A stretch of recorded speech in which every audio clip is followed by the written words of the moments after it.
Bom, Claudinei, eu vejo que, na verdade, é o seguinte, quando trabalhamos com relação ao trânsito, a primeira abordagem hospitalar era feita pelos enfermeiros, recebiam aquele paciente ali que é vítima de acidente e fazia os primeiros cuidados ali até a chegada até o médico, né?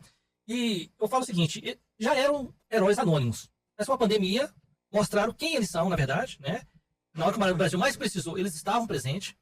Não mereciam um reconhecimento melhor do que está acontecendo hoje, não? É muito interessante isso, Alex, porque é o seguinte, muitas homenagens foram feitas à enfermagem durante esse período. Mas o reconhecimento, esse não veio a reboque. O reconhecimento sempre reivindicou luta. E nessa luta que a gente está com a enfermagem, tem até um dado interessante, porque uma certa vez, alguém numa reunião falou, olha, como é que você está nessa questão da enfermagem? Você não é enfermeiro. Eu falo para o pessoal da enfermagem hoje, tem convicção, Alex, a enfermagem não precisa de um enfermeiro representando a enfermagem na Casa Legislativa, seja ela qual for, Câmara Municipal, Assembleia ou Câmara dos Deputados. Se tiver, é bem-vindo também, lógico. Mas não precisa, no momento, o que a enfermagem precisa é de voz, de reconhecimento. E eu estou me propondo a ser essa voz e esse reconhecimento. Eu sou um advogado de uma causa, da enfermagem, que é o reconhecimento. E enquanto eu tiver mandato, enquanto eu respirar, eu vou lutar por essa causa, pela enfermagem. Isso é muito importante.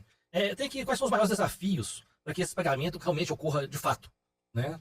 Sim, o grande desafio é a aprovação do novo arcabouço jurídico que venha garantir que as instituições de saúde possam pagar o piso da enfermagem sem a necessidade de uma complementação por parte do governo federal. Então, a nossa bancada de deputados e senadores ligados à enfermagem em Brasília, repito, liderados pelo deputado federal Bruno Farias, de Minas Gerais, estão preparando lá conjunto de projetos de lei que garantam à enfermagem o recebimento do piso, minimamente do piso nacional estabelecido, sem a necessidade aí de uma contribuição, de uma parcela complementar por parte do governo federal. Esse é um grande desafio. A aprovação desse arcabouço jurídico, que envolva piso salarial, jornada de 30 horas e insalubridade de 40%. Esses projetos estão tramitando em Brasília e estão sendo muito bem cuidados e liderados aí pelo Bruno Farias, nosso deputado federal aqui de Minas. E nas suas visitas nos hospitais, você tem percebido que é um local salubre para os enfermeiros trabalharem? Ou está ainda precisando de uma melhorada? Tem que ser visto melhor? Como é que você tem essa visão?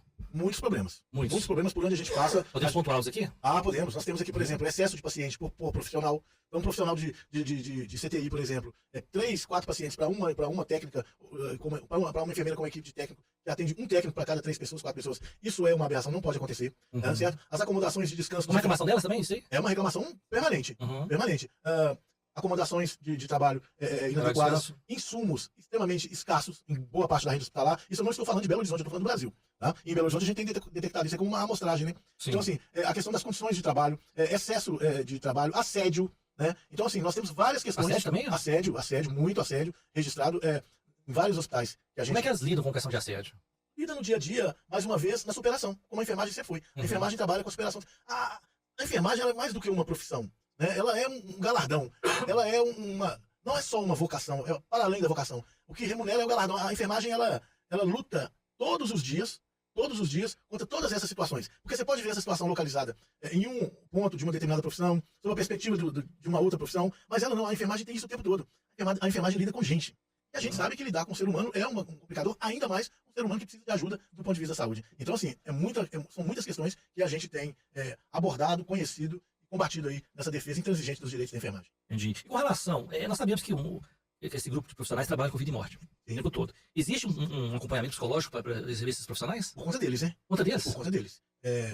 Os enfermeiros, profissionais da enfermagem que estão aí nos consultórios, pedindo ajuda psicológica, até psiquiátrica, eles fazem isso por conta deles. Não tem, assim, Tem uma participação do hospital para poder ajudá-los em nada, não? Alguns hospitais têm algumas políticas nesse sentido, mas isso aí é mínimo porque isso representa um custo e às vezes o hospital não pode ter o custo, quando na verdade não estamos falando de custo, nós estamos falando de investimento, né? Pois é. Você gasta com a pessoa, é investimento na pessoa. Né? E a nossa turma está precisando porque está pesada a jornada da enfermagem por esse Brasil afora. Pois é, e eles têm um curso, né, de reciclagem, né? É verdade que a medicina muda o tempo todo, né?